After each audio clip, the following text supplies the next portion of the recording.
Shalom Kingdom People, bagaimana kabar Anda hari ini? Tentu saja kami semua berdoa Anda dalam perlindungan Tuhan dan penyertaan Tuhan, dalam kebaikan Tuhan senantiasa.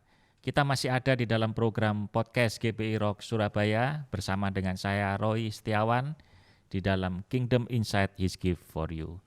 Masih tentang seri Kingdom Financial, kita akan berbicara pada episode kali ini yaitu tentang nggak kaya, nggak terhormat. Saya mesti hati-hati nih Kuden ya. Cara pembahasannya nggak kaya, nggak terhormat. Ya, saya mesti hati-hati ngomongnya nih ya, karena ini sebuah pertanyaan ya, bukan sebuah statement ya, belum ya. Nanti kita bisa menyimpulkan menjadi sebuah statement itu kalau kita sudah membahas bersama dengan Kuden tentunya. Jadi itu tidak diakhiri dengan tanda seru, tapi tanda tanya. Saya masih hati-hati ngomongnya karena ini isu yang sensitif Kuden ya, dalam tanda kutip ya. Sensitif tapi penting. Iya betul kan? Ya. Oke. Nah Kuden, kalau ngomong-ngomong tentang kekayaan dan opposite-nya, kemiskinan atau tidak kaya, belum kaya begitu ya. Bukan tidak kaya ya. Belum kaya. Ya. Kalau untuk orang benar, katanya belum, bukan tidak. Ya. Apakah orang yang belum kaya itu memang statusnya itu akan berlangsung seumur hidup, Kuden? Artinya ya begitulah, nggak bisa dirubah. Katanya nasib dan seterusnya dan seterusnya. Ya. Kalau konteksnya itu adalah nasib, lalu konteksnya normal ya, kondisi normal ya. Karena kan contoh misalkan begini, saudara-saudara kita yang hidup kalau kayak sekarang tuh di Afghanistan gitu ya. Kalau mau jadi orang Kristen kaya raya di Afghanistan kayaknya kok nggak mungkin ya sekarang. Dirampok, diambil hartanya, bahkan dipersekusi kan gitu. Jadi ini kita bicara dalam konteks normal, ya, bahkan new normal juga ya. Jadi konteks normal. Saya percaya bahwa tidak akan demikian. Jadi at least gini, kita kan kalau ngomong kekayaan juga kita harus mendefinisikan kekayaan itu yang kayak apa, yang bagaimana, gitu ya kan. Jadi kalau dalam konteks pemeliharaan Tuhan, saya percaya masa Tuhan tidak pelihara, se-ekstrim apapun Tuhan pelihara, apalagi kondisi normal, gitu. Jadi contoh misalkan ketika kita memasuki pandemi yang seperti ini, ada saudara-saudara kita yang tadinya tuh berkecukupan, tapi karena pekerjaannya atau bisnisnya itu kemudian terdampak sehingga keuangannya keuangannya terjun bebas gitu. Tetap at least makan bisa.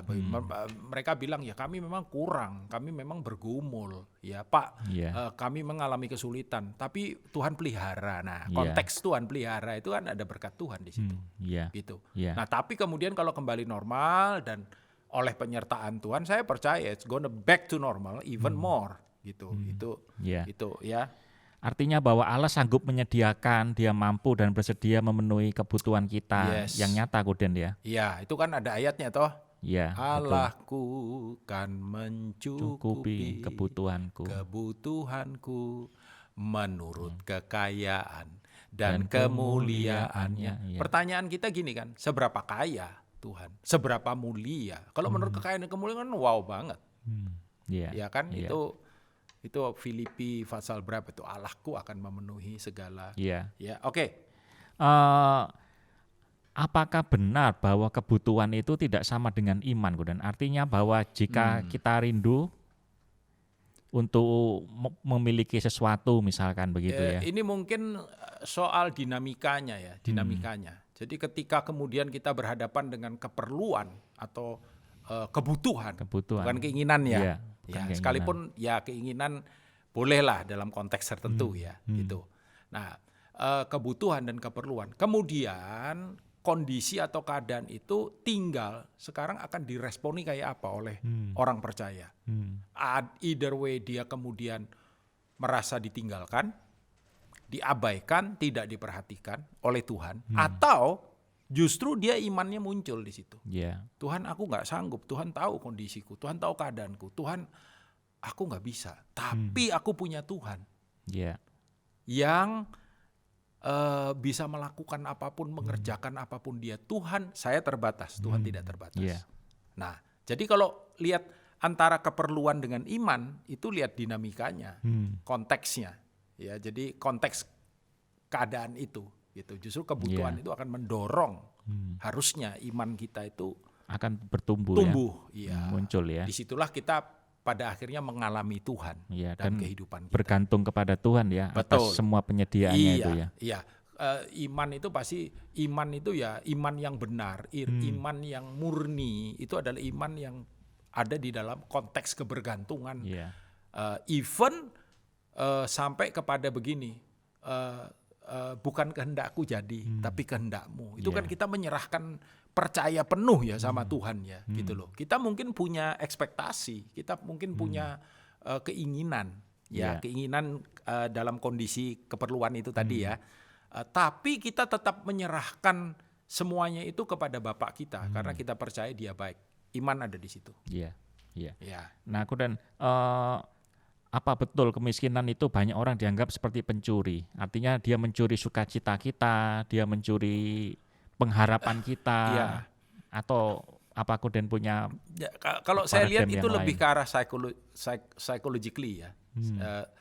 Emosi kita pasti terganggu lah. Jadi ada orang yang memang hebat yang berkata, sekalipun saya sekarang saya oke aja kok, itu nggak banyak orang yang begitu. Ya, most people kemudian ketika mengalami hantaman demi hantaman itu pasti akan ada satu rasa tertekan, secara psikologis ya, emosi yang naik turun ya, lalu kemudian contoh misalkan ada orang yang bertahun-tahun menderita sakit parah dan sepertinya kelihatan membaik, sakit lagi, baik, sakit lagi, dan itu kan pergolakan emosionalnya kan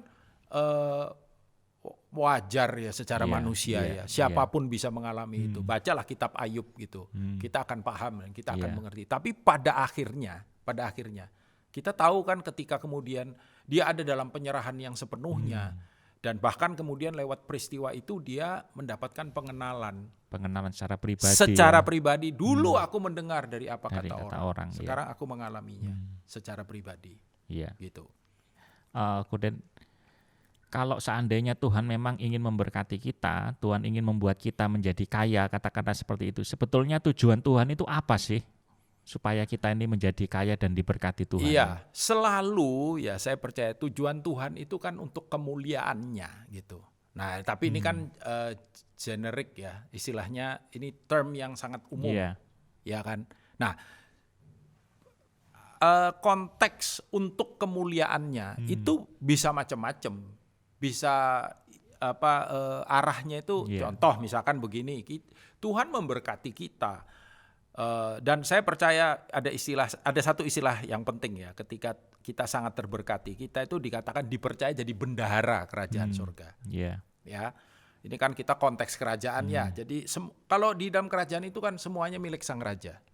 Jadi termasuk hidup kita, diri kita ini milik sang raja. Ya kan. Lalu kita diberikan kepercayaan dalam hal keuangan yang berlimpah. Kita bendahara kerajaan surga. Kenapa Tuhan izinkan itu terjadi? Saya percaya number one dan ini yang paling utama adalah karena Tuhan mau kita menjadi saluran, menjadi tangan yang dipakai Tuhan untuk misalkan memberkati, gitu, orang-orang yang membutuhkan, untuk memberkati pekerjaan Tuhan, untuk memberkati misalkan misi kerajaan surga, pelebaran daripada kerajaan surga, untuk memberkati orang-orang yang memerlukan, membutuhkan. Nah, itu kan banyak unsurnya. Saya percaya motivasi utama Tuhan adalah bagi kemuliaannya. Supaya kita juga bisa menjadi saluran berkat bagi yang lain, pekerjaan Tuhan. Kejadian 12 kan, kamu diberkati untuk menjadi berkat. Ketika Tuhan bilang, Abraham, aku akan berkati kamu, supaya kamu jadi berkat bagi bangsa-bangsa. Nah, ketika kita menjadi berkat bagi banyak orang, bagi semua yang memerlukan, yang dipermuliakan siapa? Tuhan. Nah, itu juga tricky di situ ya. Jadi kalau kemudian kita jadi berkat lalu orang bilang wow, yang wow itu tidak wow, tapi wow itu. Lalu kita makan itu, kita ambil, Tuhan bilang, oh salah ya kamu yang gitu. Ya, jadi ya Kuden, kalau wow-nya itu lalu kemudian itu dianggap sebagai sebuah kehormatan gitu ya. Jadi artinya bahwa wah ya kalau begitu orang kaya itu orang yang terhormat. Ini saya balik dari judul kita gitu ya. Iya.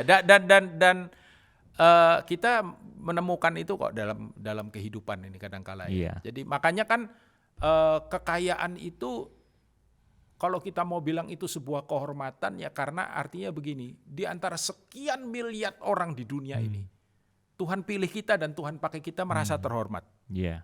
Ya kan? Iya, betul. Tapi kalau kemudian artinya begini, karena itu kemudian kita dihormati, nah ini lain. Ya, kalaupun ada orang yang melemparkan kehormatan itu kepada kita, kita harus mengembalikannya kepada Tuhan. Jadi kita nih seperti yang contoh. Iya. Saya pengkhotbah gitu ya. Saya juga teacher ya, saya dosen. Gitu. Iya. Saya ngajar. Lalu di akhir daripada kelas, waduh Pak kita sangat diberkati, waduh luar biasa Bapak ngajarnya, kita diberkati banget. Wah ada banyak hal-hal yang sebelumnya kita nggak tahu, kita baru ngerti karena Pak Daniel ini ngajar. Itu saya bisa mantuk-mantuk aja saya bilang puji Tuhan. Meskipun saya bilang puji Tuhan, saya menikmati itu. Oh iya siapa dulu yang ngajar, ya kan? Siapa dulu? Emangnya baru tahu dari dulu saya udah kayak begitu. Itu salah ya, keliru itu dikipasin ya. Sama iblis toh. Wes, nek istilahnya Surabaya panganan. Iya, biar sampai dinikmati sampai warung. Jadi akhirnya apa? Ini gelembung gitu. Iya. Apa dor kepala. Selesai.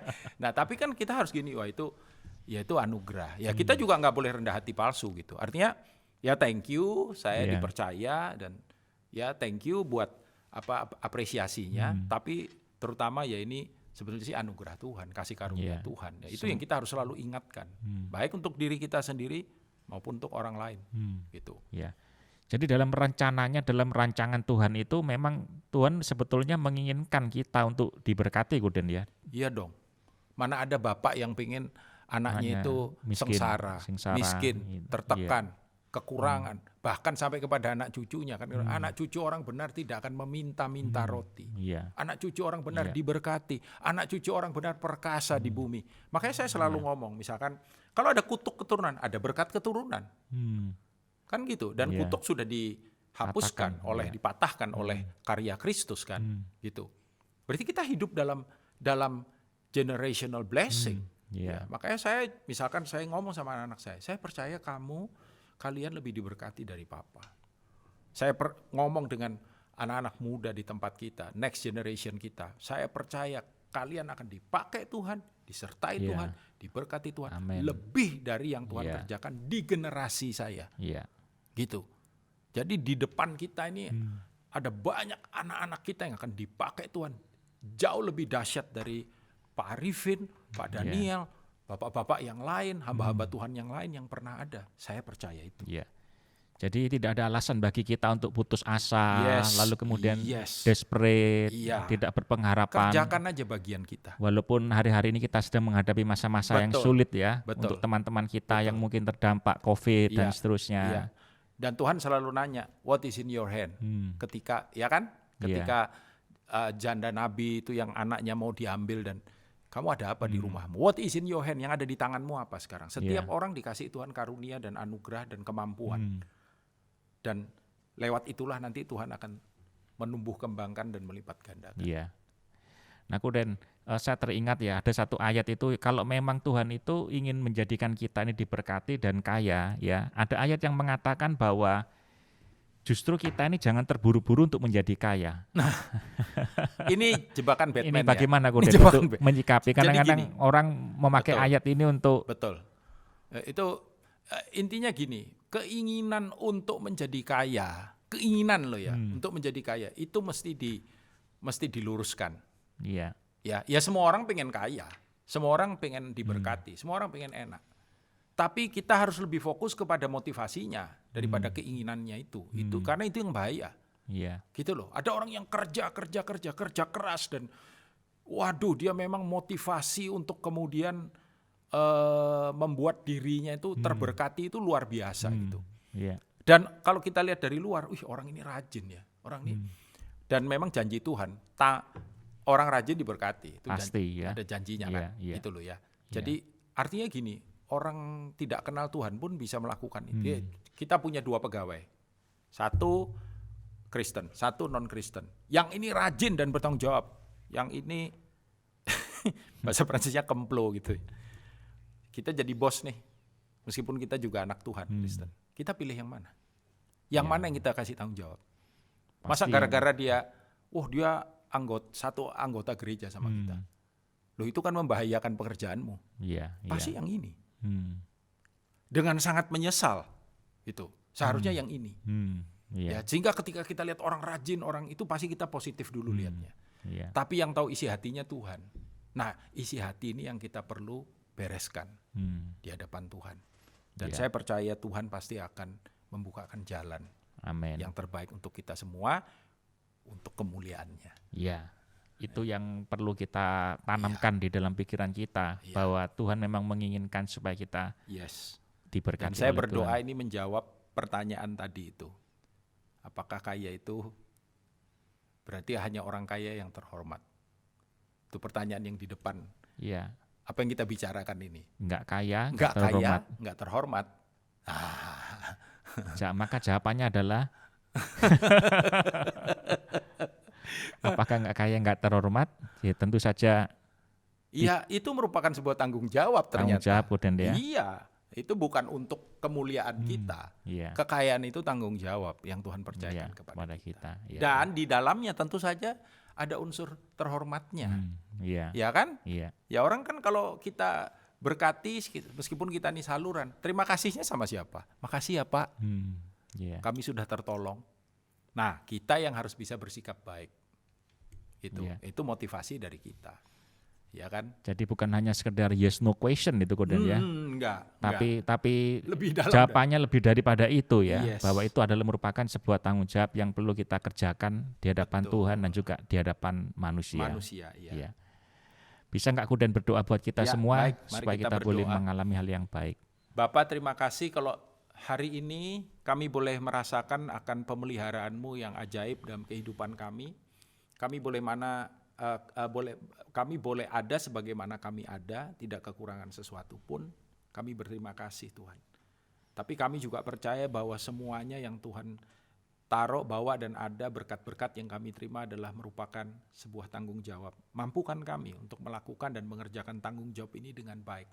Dan untuk anak-anak-Mu yang bergumul di dalam keuangan, Tuhan pertama-tama berikan understanding yang dari Engkau.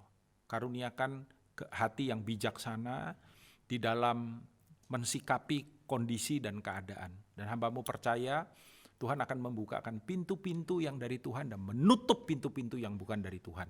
Dan biar kiranya ketika berkat itu datang, boleh dikelola dengan baik dalam tanggung jawab yang sepenuhnya bagi kemuliaan. Ucap syukur, sekali lagi berkat-Mu tetap ada pada kami di dalam nama Tuhan Yesus. Amin. Tuhan memberkati. Thank you Koden untuk waktunya, senang sekali bisa berbincang-bincang dan pasti episode berikutnya jauh lebih menarik ya. Karena ada hadiah dari Sang Raja untuk kita semuanya. Amin. Demikianlah episode podcast GBI Rock Surabaya kali ini. Karena itu kita berharap bahwa jangan lupa untuk selalu tetap menyaksikan ya episode-episode berikutnya yang pasti akan jauh lebih menarik. Dan kami berdoa supaya Anda semua boleh mengalami berkat Tuhan, anugerah Tuhan di sepanjang hidup Anda. Amin. Jangan lupa subscribe, like, dan tonton di Kingdom Inside His Gift for You.